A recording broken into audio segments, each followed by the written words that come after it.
भगवान के पार्षदों ने यमराज के दूतों से कहा कि आज इसने अंतिम समय में अपने मुख से भगवान का नाम निकाला है, इसीलिए तुम इसे नरक नहीं ले जा सकते। तब यमराज के दूतों ने कहा कि लगता है तुम्हें दिखाई नहीं देता, इसने तुम्हारे नारायण को नहीं बुलाया है। अरे इसके पुत्र का नाम है नारायण, तो रक्षा करने के लिए उसे बुलाया, अब तुम पता नहीं कहां से मुंह उठा करके चले आए।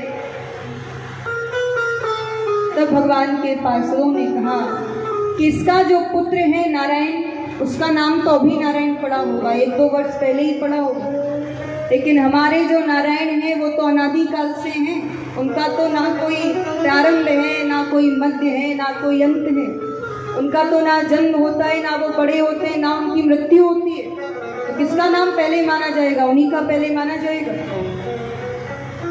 और इतना कह करके भगवान के पार्षदों ने यमराज के दूतों को मार पीट कर वहां से भगा दिया।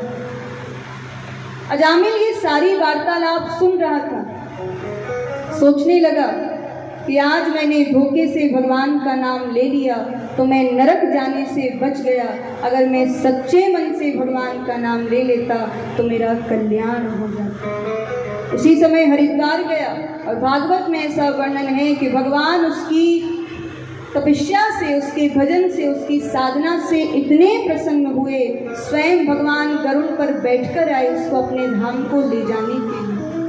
तो भक्ति में तो बहुत शक्ति है।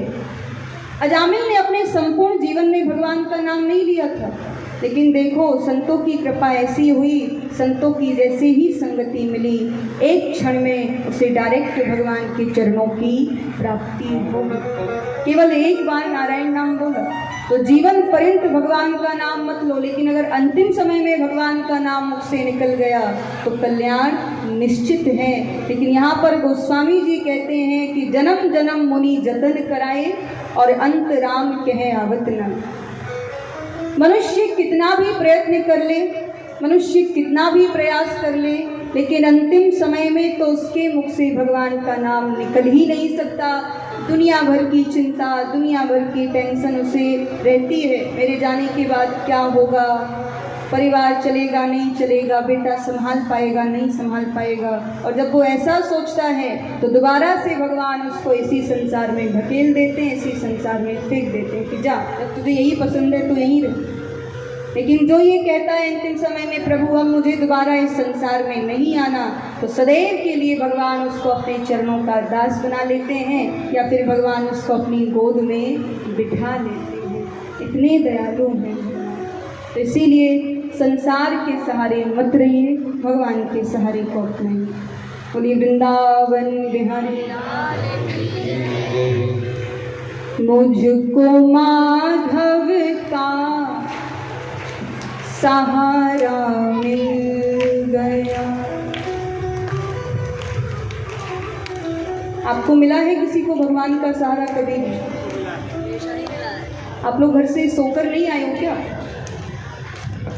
नींद आ रही है आप लोगों को, या कथा में बोर हो रहे हो?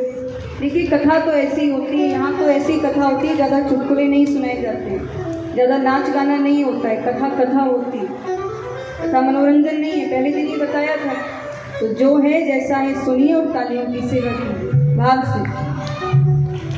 मुझको माधव का सहारा मिल गया, मुझको माधव का सहारा मिल गया, मेरी कश्ती को किनारा मिल गया, मेरी कश्ती को किनारा मिल गया, मुझको राघव का सहारा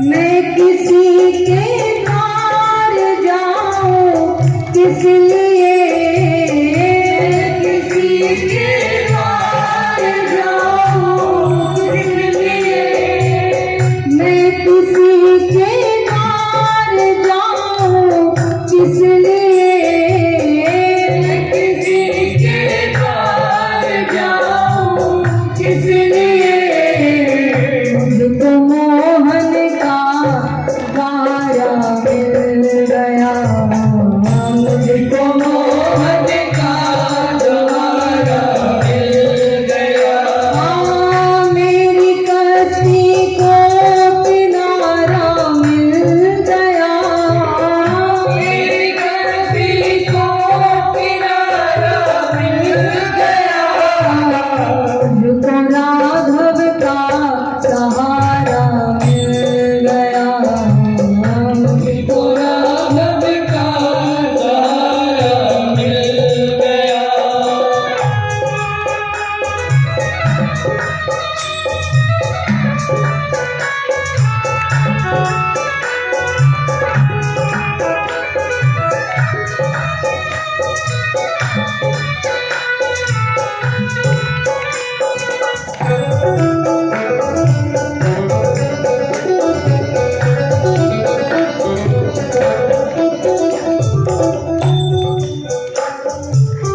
ढूंढती थी मेरी नजरें जो नजर, ढूंढती थी मेरी नजरें जो नजर, ढूंढती थी मेरी नजरें जो नजर, ढूंढती थी मेरी नजरें जो नजर, प्यासी नजरों को नजारा मिल गया, प्यासी नजरों को नजारा मिल गया, मेरी कश्ती को किनारा मिल गया, मेरी कश्ती को किनारा मिल गया, मुझको माधव का सहारा मिल गया,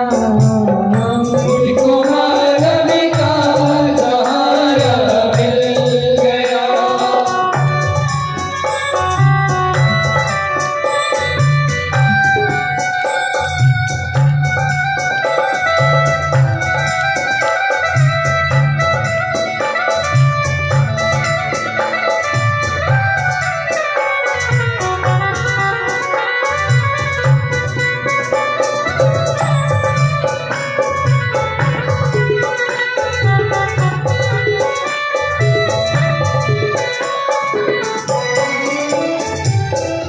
क्यों करूं चिंता भला संसार की, क्यों करूं चिंता संसार की, क्यों करूं चिंता भला संसार की, क्यों करूं चिंता भला संसार की, मुझको मेरा श्याम प्यारा मिल गया, मुझको मेरा श्याम प्यारा मिल गया, मेरी कश्ती को किनारा मिल गया, मेरी कश्ती को किनारा मिल गया, मुझको राघव का सहारा मिल गया, मुझको राघव का सहारा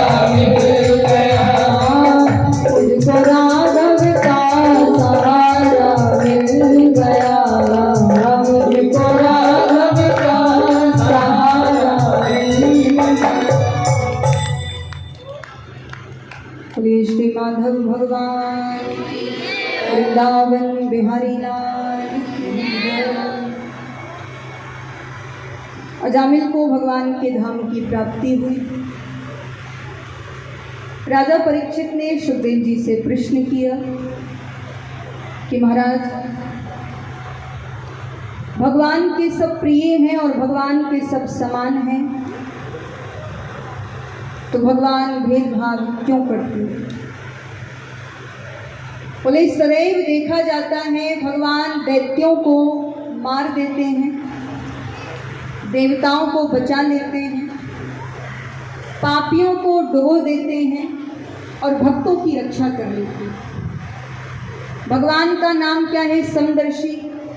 और समदर्शी का मतलब होता है सबको समान रूप से देखने वाला। तो जब नाम समदर्शी है फिर काम विपरीत क्यों है? क्यों भगवान देवताओं को बचा लेते हैं, दैत्यों को मार देते हैं? हमेशा यही सुना है। बोले देवताओं को बचा लिया, उस दैत्य का वध कर दिया, पापियों को डुबो देते हैं, भक्तों को पार लगा देते हैं। ऐसा क्यों करते हैं? तब सुखदेव जी महाराज बड़ी ही सुंदर बात कहते हैं कि राजन, ना तो भगवान किसी को मारते हैं, ना भगवान किसी को बचाते हैं।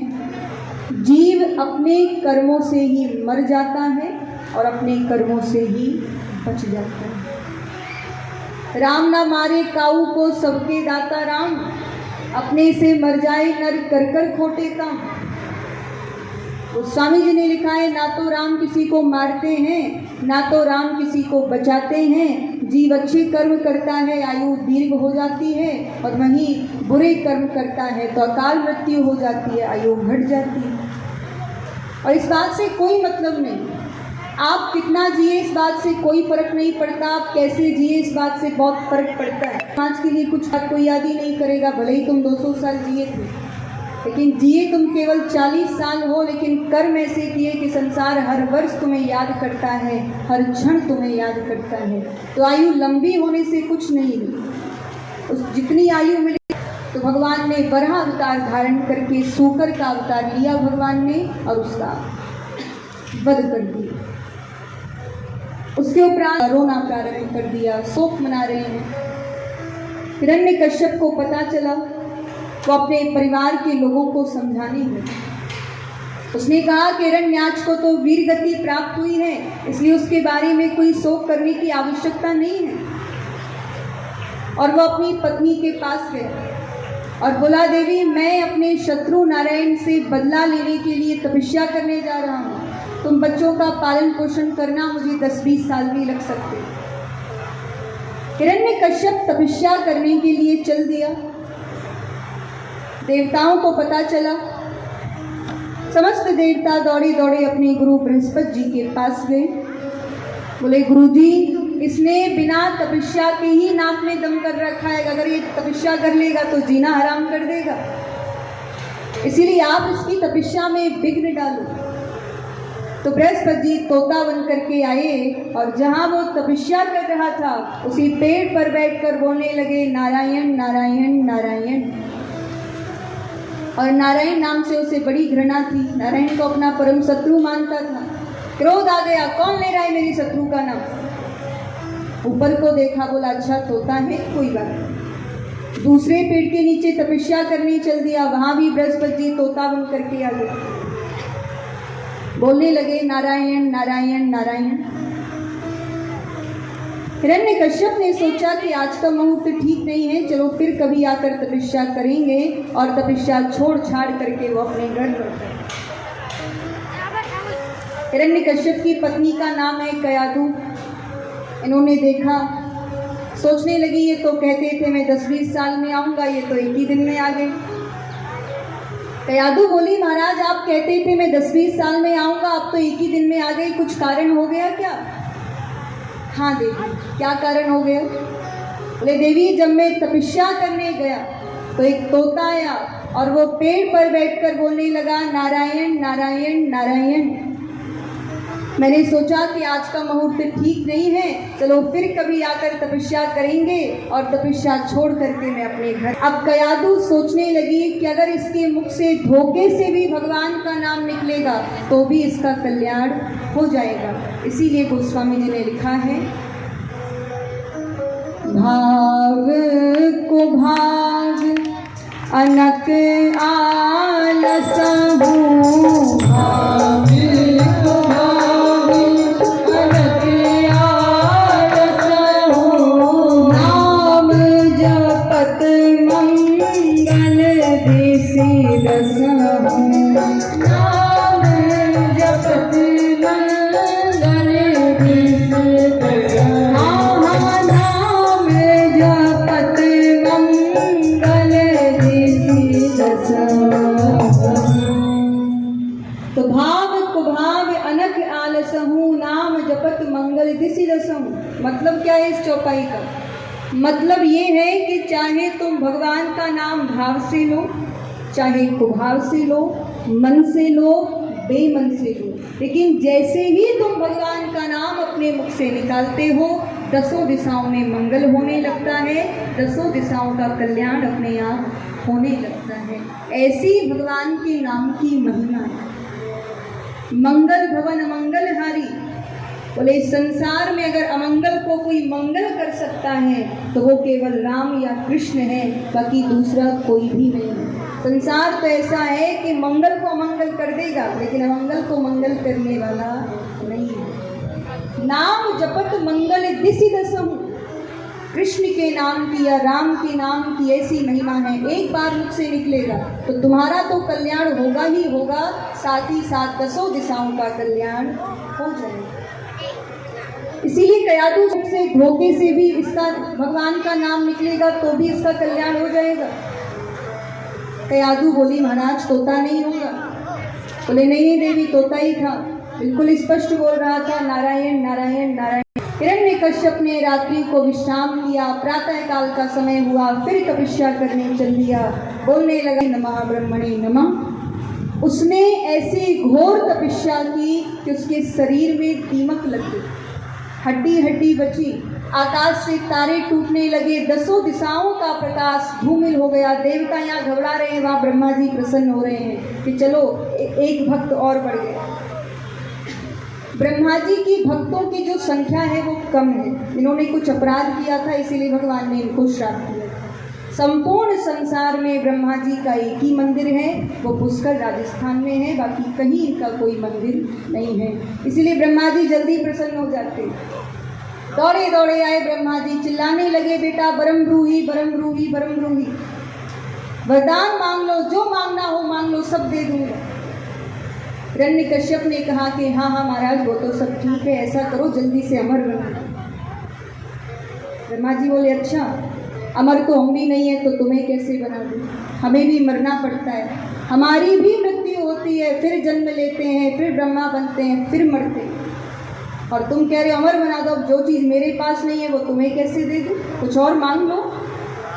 बोला ठीक है मांगता जाता हूँ, आप देते जाओ। उसने कहा ना मैं नीचे मरूँ ना ऊपर मरूँ, ना अंदर मरूँ ना बाहर मरूँ, ना दिन में मरूँ ना रात में मरूँ, ना अस्त्र से मरूँ ना शस्त्र से मरूँ, और ना ब्रह्मांड तुम्हारी बनी हुई सृष्टि में किसी भी व्यक्ति से ना मरूं, और ना किसी पशु से मरूं, और अंतिम वरदान 12 महीनों में से किसी भी महीने में ना मरूं। अब बचाई क्या था, अमर के समान ही तो हो गया। ब्रह्मा जी भी भाव में डूब गए और बिना सोचे समझे कह दिया बेटा तथास्तु, मिल गया वरदान। हिरण्यकश्यप अपने घर आया और सोचने लगा वरदान तो ले लिया, मैं अमर तो हो गया, दैत्य समाज को शिक्षित करने के लिए एक विद्यालय की स्थापना भी करनी होगी। उसने एक विद्यालय की स्थापना की। उस विद्यालय में दैत्य बालकों को असुरी विद्या पढ़ाई जाने लगी। इसने अपने बेटा प्रहलाद को भी पढ़ने दिया। हिरण्यकश्यप के 4 पुत्र थे, 3 तो ऐसे ही थे, इनमें सबसे छोटे पुत्र थे प्रहलाद। तो प्रहलाद जी के लिए लिखा है, बोले कृष्ण ग्रहित आत्मा, बोले प्रहलाद जी ने जैसे ही जन्म लिया तो जन्म लेते ही इनके जीवन में कृष्ण नाम का ग्रहण लग चुका है। बड़े भक्त हैं नारायण के। प्रहलाद जी ने उस विद्यालय में 1 वर्ष तक समस्त विद्याओं को ग्रहण किया। हिरण्यकश्यप विद्यालय में पहुंचा, अपने बेटा को गोद में बिठाया, पूछा बेटा 1 साल हो गए विद्या अध्ययन करते करते